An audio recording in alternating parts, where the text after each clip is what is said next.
Welcome, ladies and gentlemen, to Sambongo Dragon Rock with Sambongo Season 3. Thank you so much for being here. I love this. Every day I do it, I feel better and better and better. It's like a growing and healing process all at once, and I hope that you are here to see me go through it. And then I can help you see yourself through it as well. Let my hands guide you, let your ears be your eyes, and keep your butts firmly planted in your seats. And that is all you have to get right, my friends. Let's get back to rocking. I'm going to turn the tempo up a little bit faster.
A little too fast, we broke the computer again.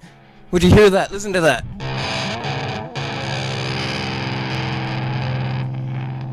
It's okay, I think it's actually just a slight connection error inside the amp itself. Hang on.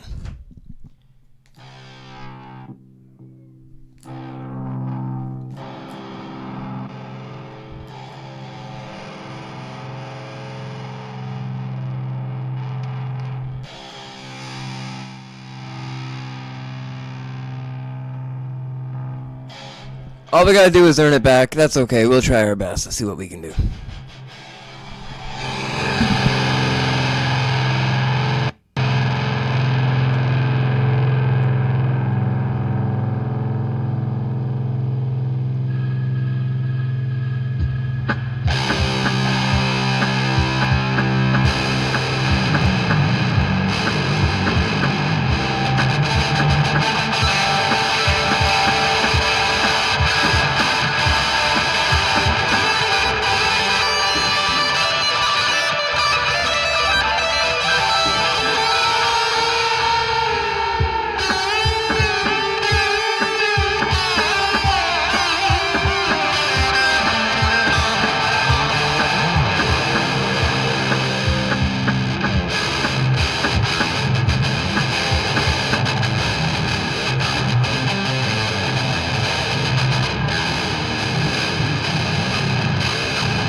classic old backtrack, I couldn't help but speed it up and see what I might get out of it. Let's try something cool to it. It's called a variable speed.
right. I thought that was cool as heck.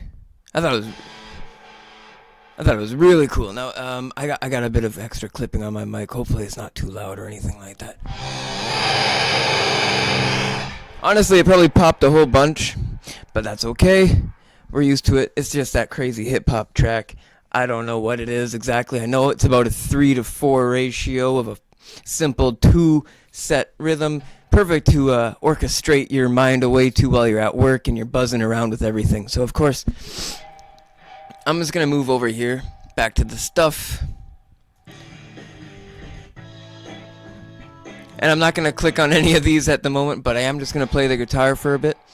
And thanks for listening to that last part. It's a bit of an experiment. I got a phone call I don't want to answer. I don't know who it's from.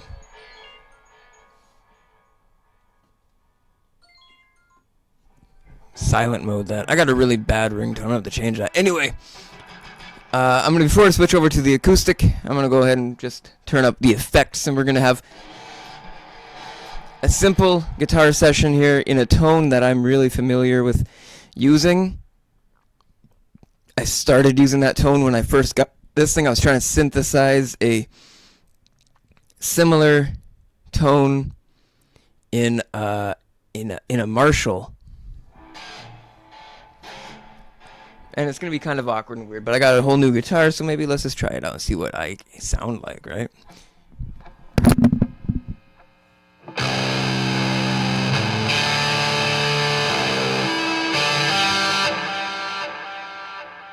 Very interesting so far.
Alright, so I think that was actually pretty awesome.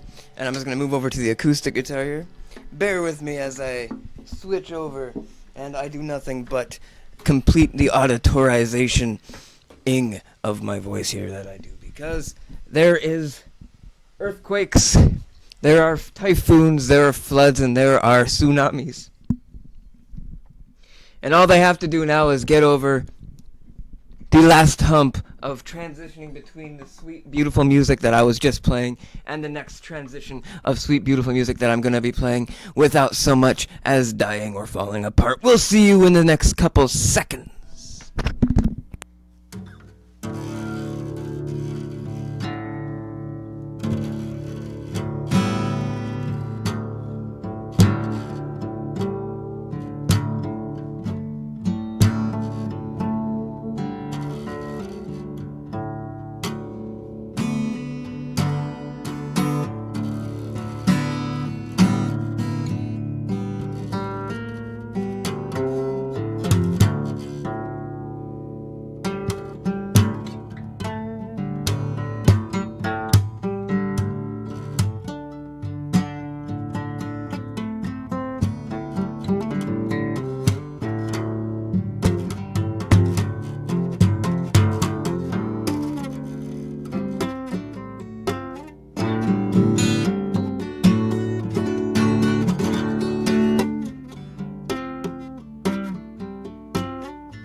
Holy guacamole.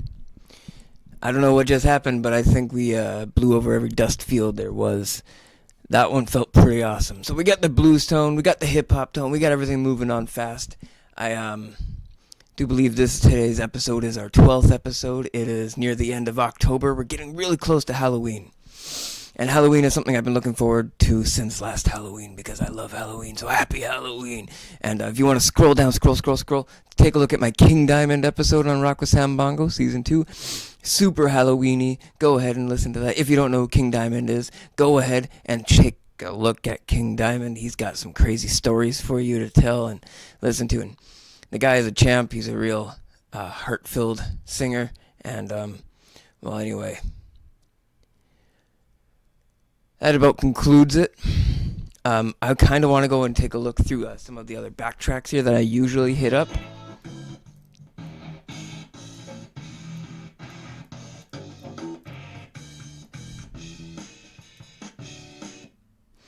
Because I do like the idea of something nice and uplifting.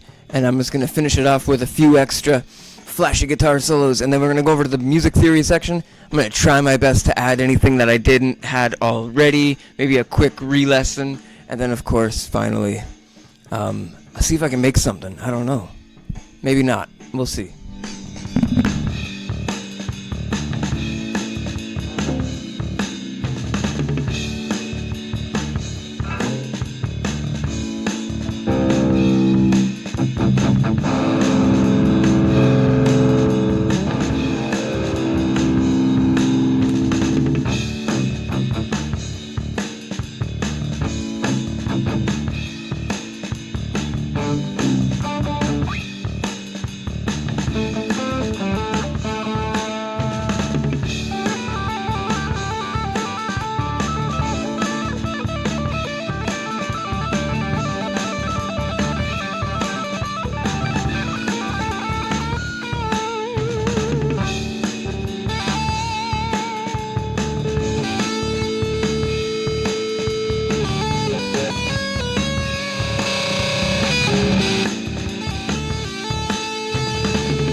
Alright, that felt really awesome. Let's get over there and see some music here. I'm gonna see if you can see me right on that webcam right away. Let me see if I can get over there. It's so dark in here.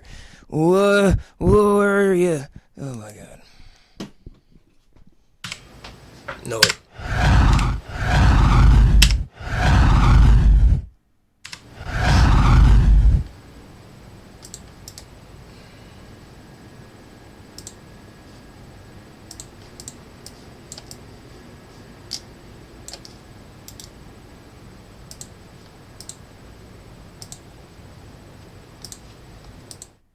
There it is.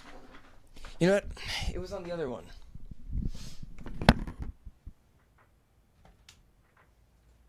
Silly of me, I actually forgot where it was. It's actually been a few days since I've streamed. Feeling pretty good. I mean, I look like a monkey and everything because I just got a haircut.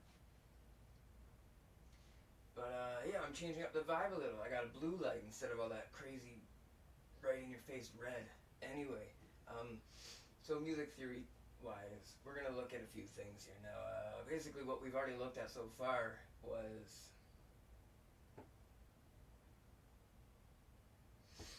how do you put it? The circle of fifths, and we looked at the fretboard itself, and we looked at like the first seven note structures of the actual music theory itself. And now what we need to do is work on actualization of that music theory. So there we go. Minimize that.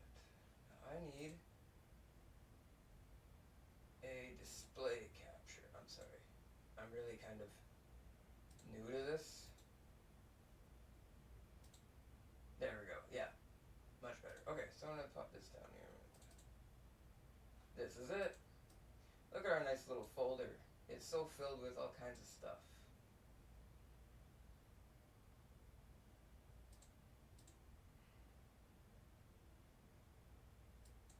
Okay, let me see if I can move this off to one side. And this onto one side. There we go.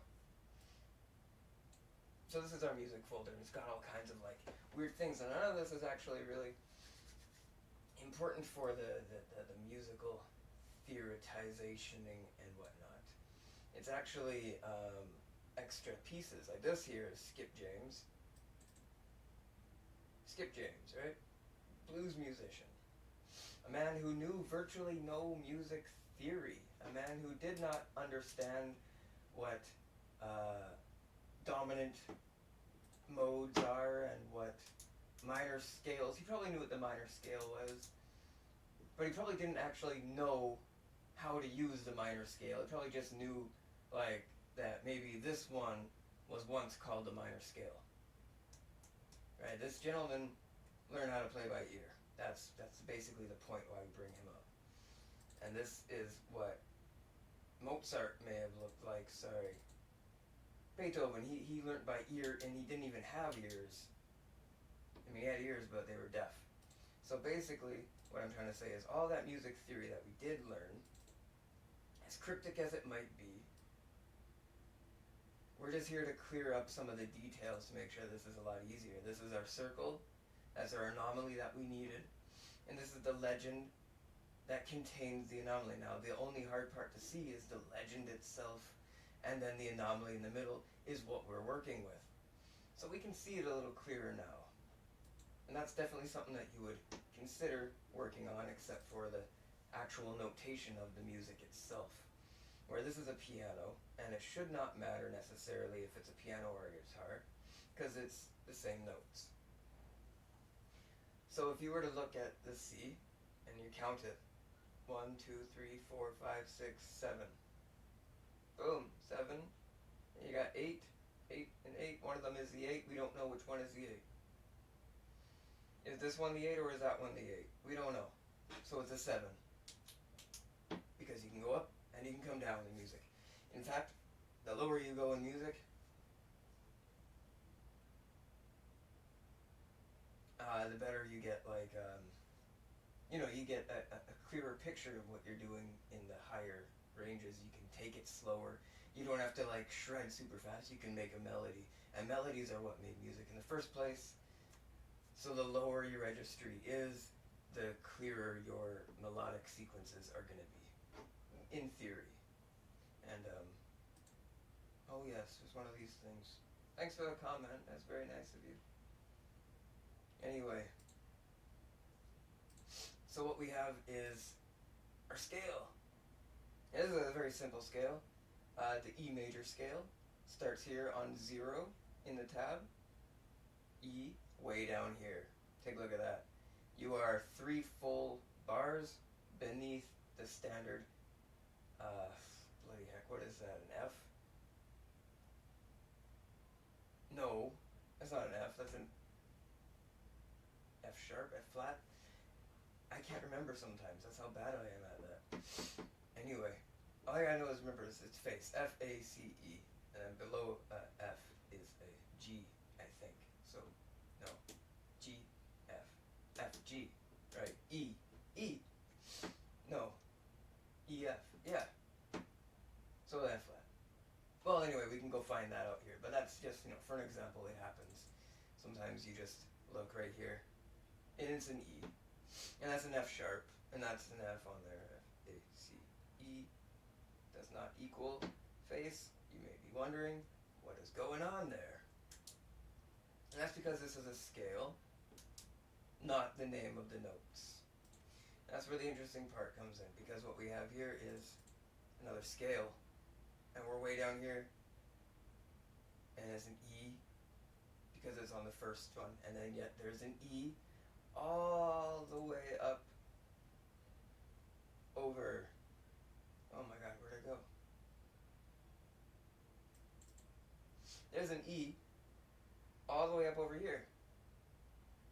All the way over on this side of it, but yet the E is all the way down on the very front of it. So that's basically the theory here, is the fact that you would start at A, but the standard of the instrument of a guitar, and it's just the standard of it, you can change your tuning and it's no longer in that tuning, but the standard of it is an E. But it actually, in music theory, you would start at A. But in actual standard, like the instruments themselves, when you find yourself face to face with a treble clef, just find a simple one. Here we go, a simple treble clef. The first one is F.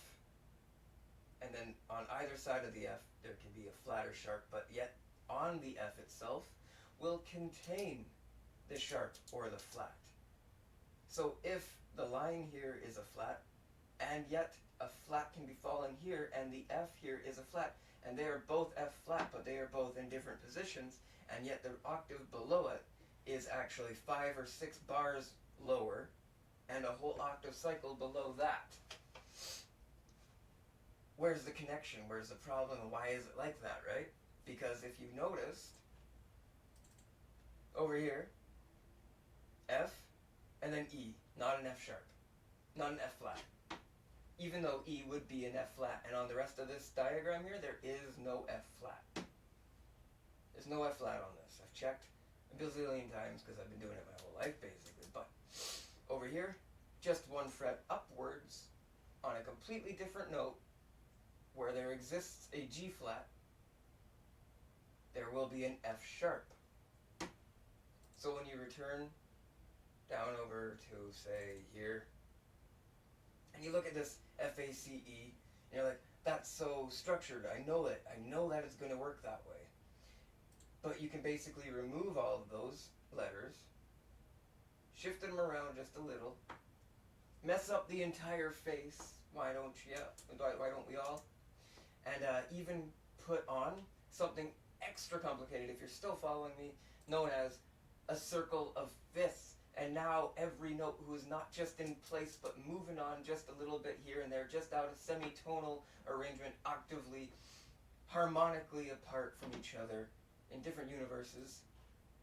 And then you go one step further than the fifth, and you Andalusian cadence, and you keep it in a root, and you have it all completely there underneath your head, and you know what you're doing, and you pop through the new arrangement of new instruments, and you tie two instruments together, and you get one playing one, you get one playing the other, and you start making music. And you start getting creative, and you got time to learn, and you pull up something called the Phrygian modes. And they have nothing to do with the Andalusian cadence, what it's already rooted to, and the fifth of circles, the circle of fifths, which is a member of each Andalusian note. This is the makeup of every chord in the Andalusian cadence, known as where the Phrygian chord is something like a major or a dominant structure, depending on which key it is. So these are all fashioned. And so fashioned like a tool of war, you have to pick your tools. And I know we bring us down to like the pentatonic scale, or the A major scale, or the G major scale, or the things like that. But those, and the E minor, and the E major scale, those are literally just building blocks. But they're great big ones, right? So that's where the trouble comes in, because you got great big building blocks, and you got so much to do with them, and you've done nothing with them yet. So say you've done nothing with your great big building blocks, and you have them there, and you just get bored, and you're like, oh wait, I need better building blocks. This isn't working. No, you don't need better building blocks. You just simply need to build something. And once you build that something, you got to bring it into life until it can become its own standardizing of any of the theoretical factors you have presented. Otherwise, what you'd be looking at is a simple staff of music here with no notation on it. And what I have here for you, something very special, is Beethoven's sonnet, op. 49, number 1, Andante.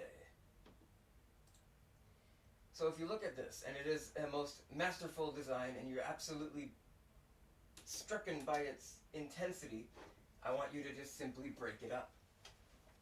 Look at a single note, look at a single value, look at the entirety values, make sure you have each webbing together, count them all apart, and then count each line as an individual piece, and see the layers of the coexisting instruments, where other instruments may have chosen to coexist, and but are not present in this sheet of particular music.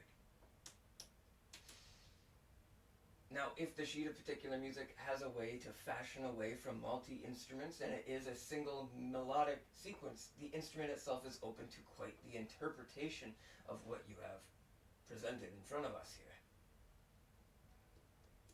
So what you might have here is a treble staff, if you noticed, which I believe you may be able to catch on. Take a look here. We zoom in. What we have is a treble staff and a bass staff. You can see that right away. So you know there's a bass going on and a treble going on, which means that there's a lower registry and a higher registry. But if all of this was one instrument, would it be possible? Could it be possible? Let's go over here. Do you see this thing here we call face? And yet you could put a flat or sharp on any one of these notes, and yet the note underneath it should be the exact sharp or flat that comes with it. And yet, if you were to find another level of that very sequence here, hang on, I'll find it, I know I got it in here somewhere.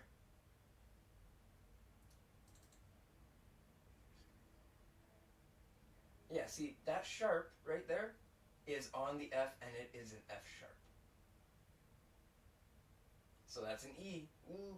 And then let's count that out. E, F, G, A, B, C with a sharp, C, D, E, E to E.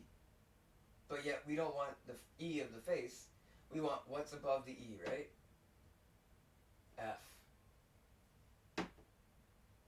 So if we have an F right here, and it's on the line, we got an F on the line.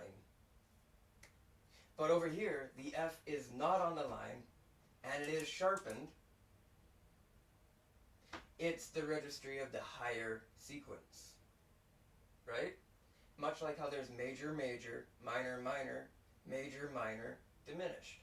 So you're playing the second major. But you can play the first major. You can. You simply can. It's just, that's definitely why we have a bass, right? And the bass there has, well, this is the lines of it. Yeah, see, look, this is not the bass line, but I need the E, G, B, D, F. My face is in the way, I believe. This over even more. And yeah, so there we go. E, G, B, D, F. So like we said, E to F, and then F over here. On the line, F right here, and yet in between the lines. And yet it's the same F. So first of all, we got our complications in just the standardizing of our music theory, right? We have this thing where it's like, hang on, I see it one way, and yet there's a perfect way to see it that you can't really avoid. And now the rule is simply you have to start playing eventually. But it looks like you start way down here, and you're just trying to reach way up here, but yet only up here counts, and that's all that you get. So quickly, just to influence the level of thought, you want to get up here, maybe because you're thinking you want a guitar solo, and this is what I brought to you myself, out of style at least.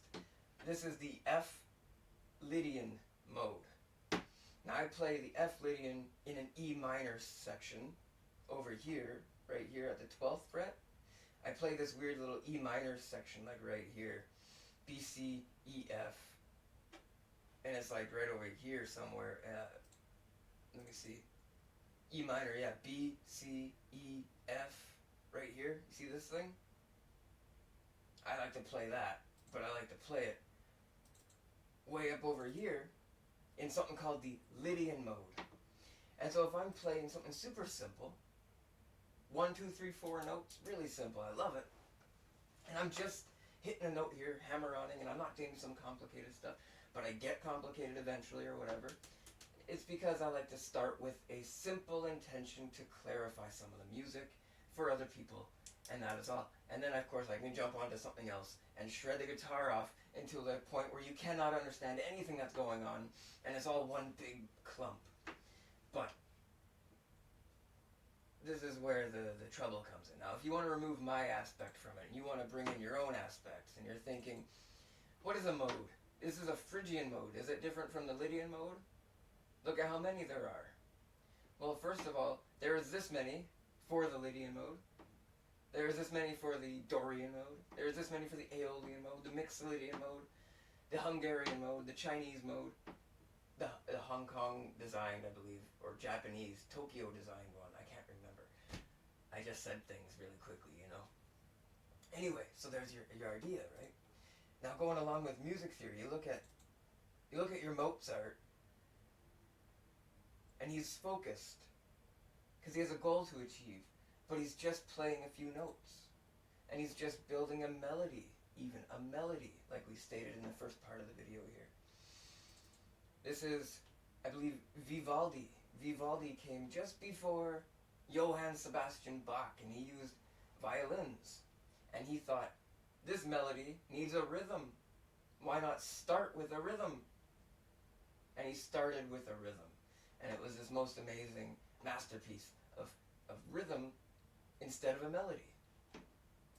So if you have a song that's got a rhythm and a melody, kind of like this old school blues player who's mixing melody into the rhythm, like he's stirring a big pot of bread or dough or something, making some wheatgrass dough for some bread, or some cornbread, or anything, like a cake,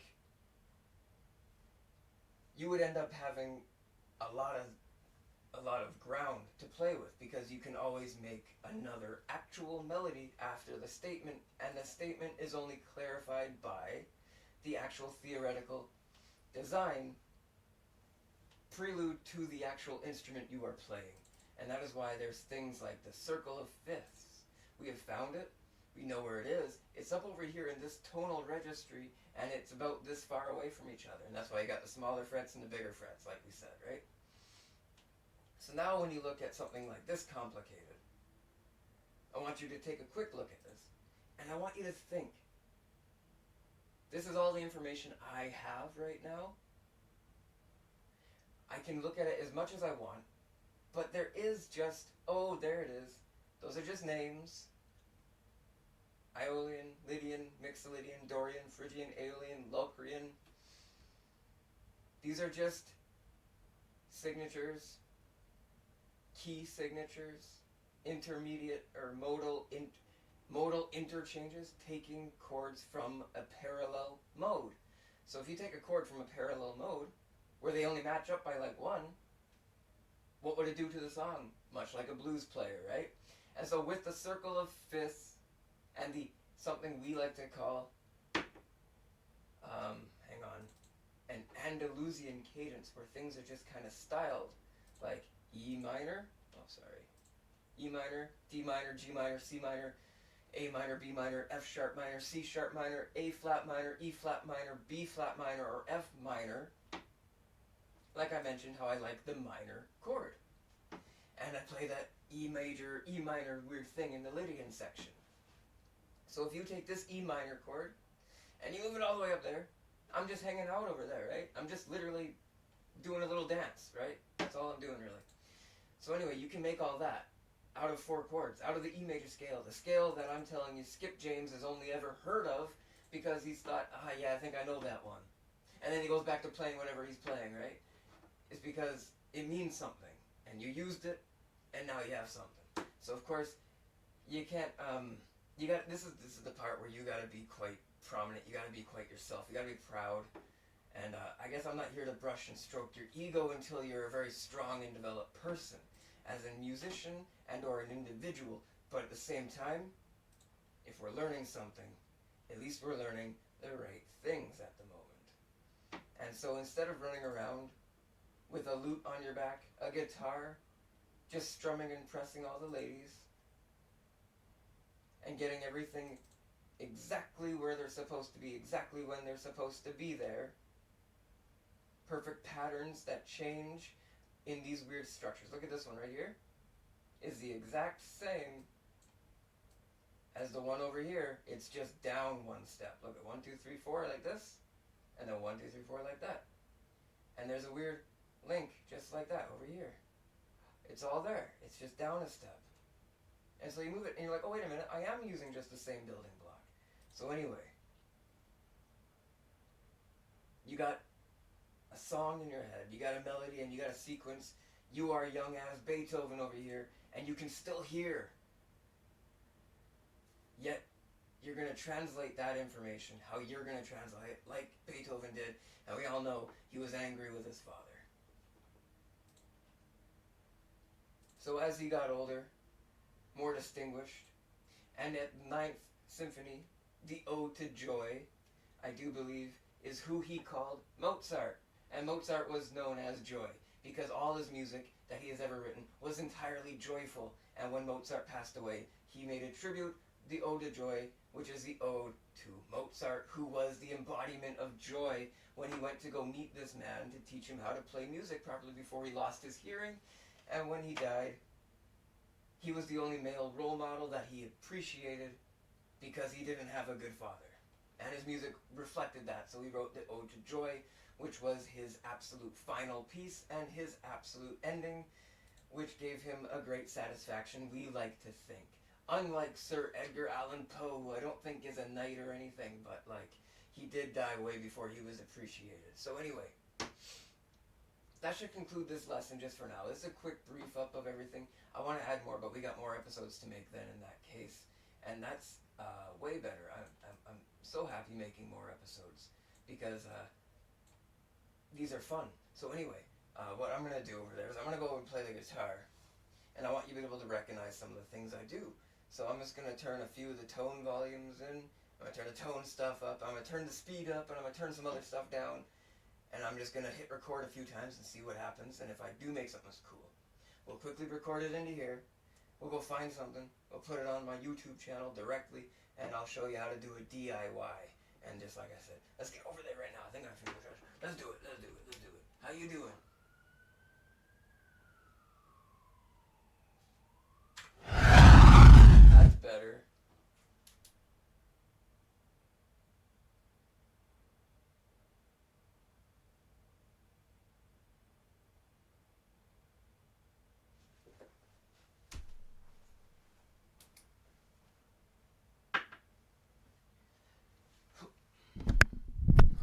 All right, I finally made it back. All right, let me just take a look at this. This is kind of interesting. I'm going to change the speed or the pitch to like, let's hear this. That was interesting. The speed is good, but the pitch is wrong.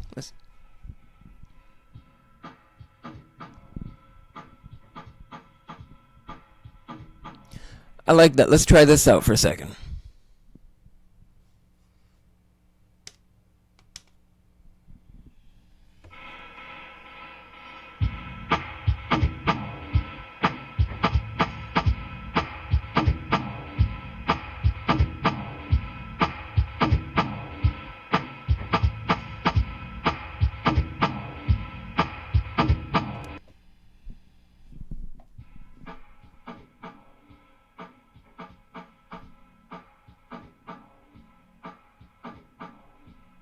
That's kind of cool. Let's see what else we can make.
Alright, so here's what I did.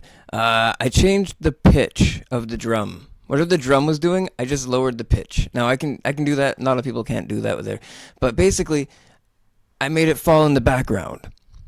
So the rhythm is in the background, right? And then I took the guitar and I put two sections, a rhythm and a lead section. I just changed the tone a little, and I made the rhythm section just show up, smack a few chords here and there, and then just go down a step and play some more chords. And then of course I gave it a quick little solo, and I did a weird little thingy that I did over there. Anyway, that's about all I did there with it, right? So what I have now is let's go back to I gotta save it because yeah, there we go. I'm gonna save it. It's only 20 seconds long. See how professional we are? We keep time. Now let's go over here. Let's check the pitch. Oh. Did I do that?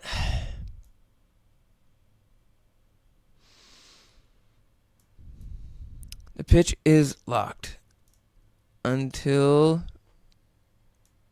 is cleared. Okay, now let me see here. I got my recording. I'm going to go ahead, clear my recording. I'm going to go back to the pitch. I'm going to see if I can change it. This is an experiment.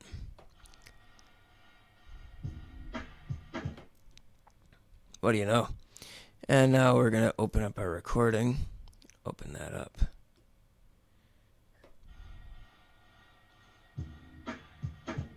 And the pitch is up to normal speed again. So let's see.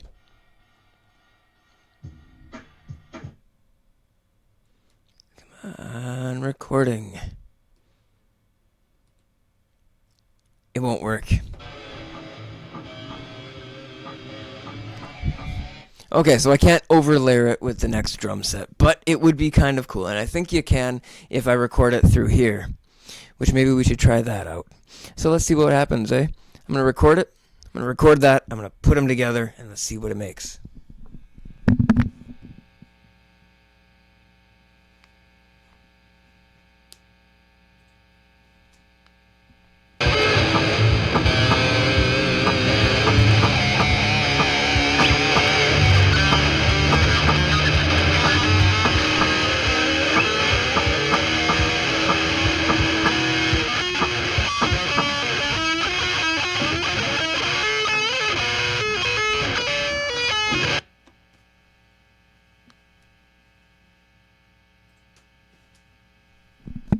Alright, so we got our little recording.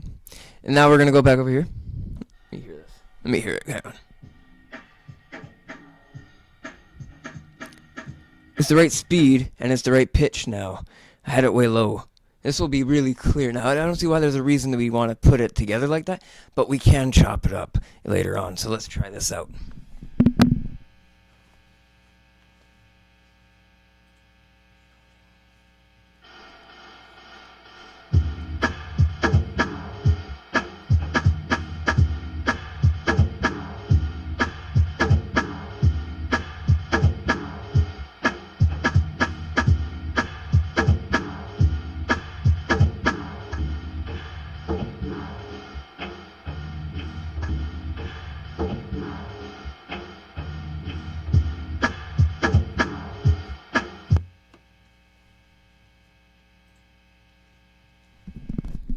What a smacking ass backtrack that is. Anyway, so we got our two little pieces. We're going to put them together over here on the computer. And let's see what it makes. I'm going to keep the mic with me. I like talking into this thing. It's comfortable. It's just a little bit nicer for me. Alright. Move this over. Can we see? We can see. That's all we need. To be able to see. Is this the right one? Yep. Okay, so this is my favorite app ever on the computer. It's called Clipchamp. Look at this. You can just do I need this on the screen right now? I don't. Maybe I can just minimize it then. Hang on. Boom. Now, okay, so here we go.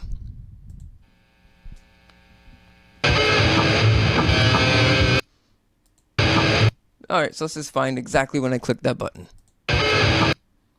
When do I click that button? Right there. We're going to cut that off. We're going to delete that. We're going to get right to the end here.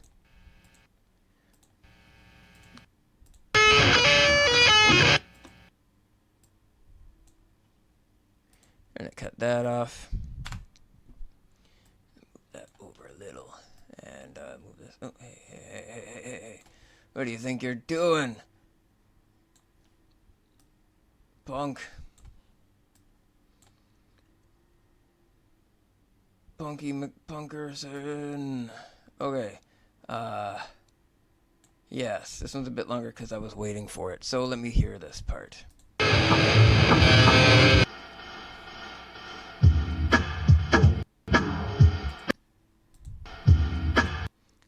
We got a lead in. That's good.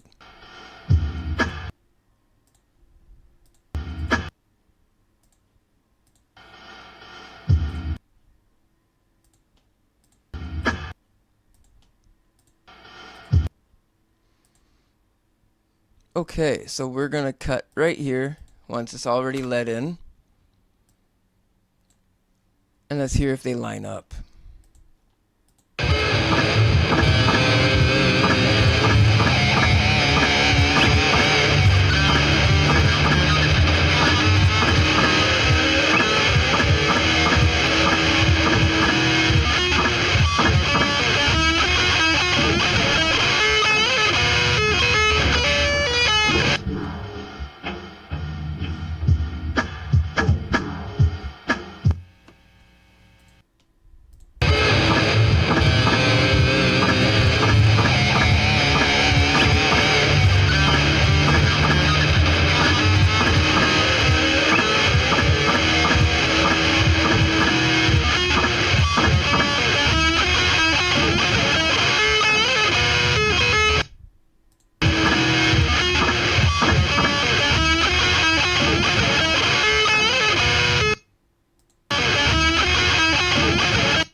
Alright, so they're basically in a perfect overlap. I'm going to cut that last little bit off here. I'm going to drag it off because I don't know, I might want that or something. I don't know. And let me see, which video is cooler? Doesn't matter, we don't need a video.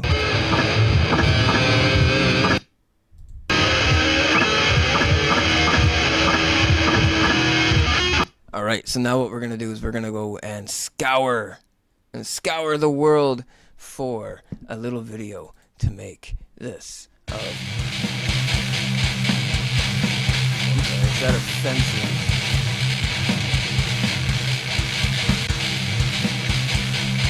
I got a dragon dance going on. I was excited. So anyway, we don't have just everything, but we do have something. Let me see here. I got Pingu. All that. No, that's not right. No, that's not what I need.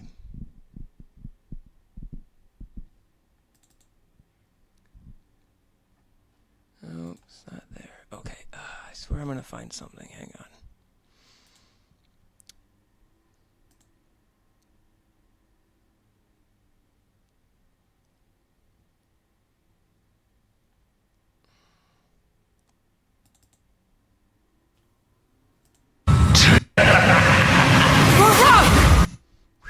What was that? I'm sorry, it was the dragonflight. I was doing the dragonflight earlier on, so. Maybe channel stuff. Maybe that's where I left it. No? Okay, maybe I don't have like a prepared little video. But. Oh, yes, that would be. Okay. Pictures.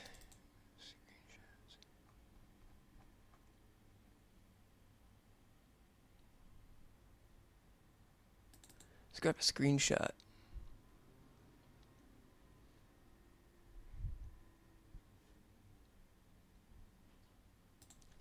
I don't know. Do I like that screenshot?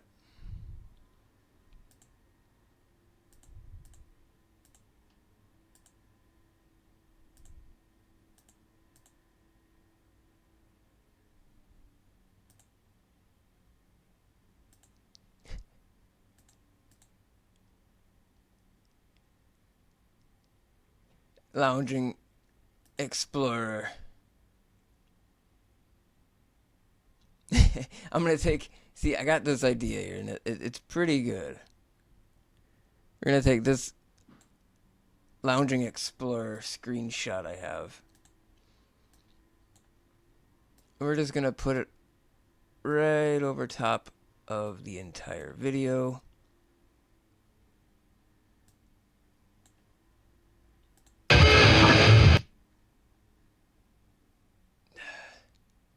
No, wait. That's the wrong one. Oh boy. Screenshots. It's this one.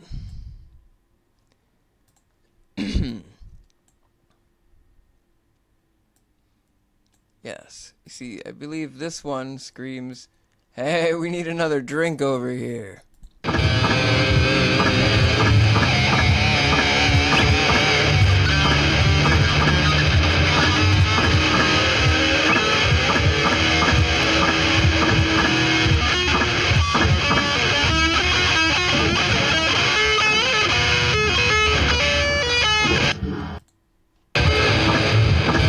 Alright, so we're gonna hit, it has no 4K media. Alright, whatever. We're just gonna click that there, and that will conclude our little process as it finishes up in 2 seconds flat. Alright, so that's how fast it is. We got our video right here. Crazy cool, right? And now we're gonna open up YouTube.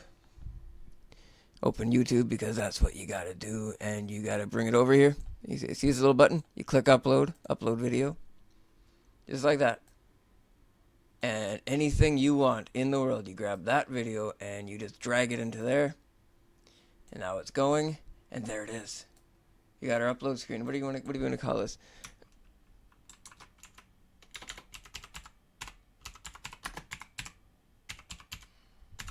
Lounging Explorer.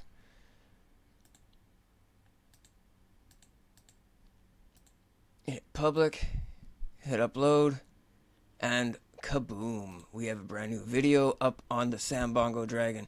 Is the Lounging Explorer. And that is how you do a DIY, do it yourself kind of situation, where like you may have your questions and there's nothing that you can really find, but you do have something around, so you can do it yourself.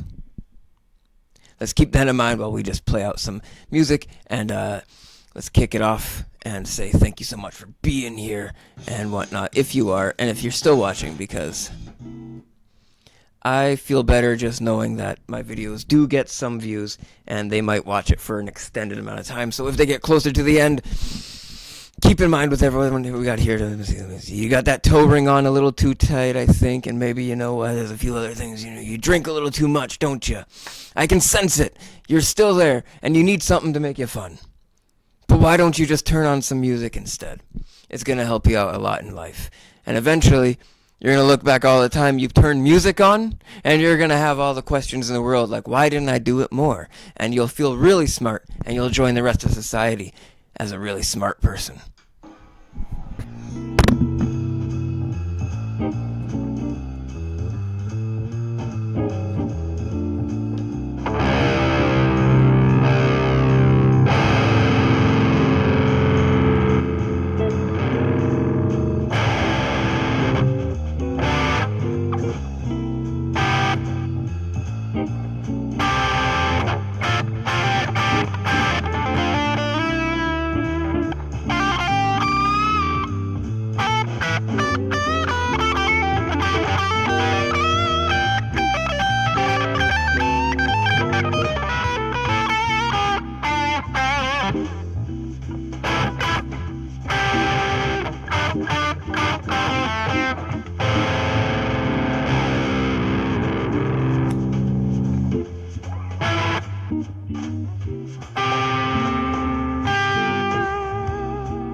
Bye, everybody. We'll see you around on the next one we're doing. Happy Halloween. Happy Halloween.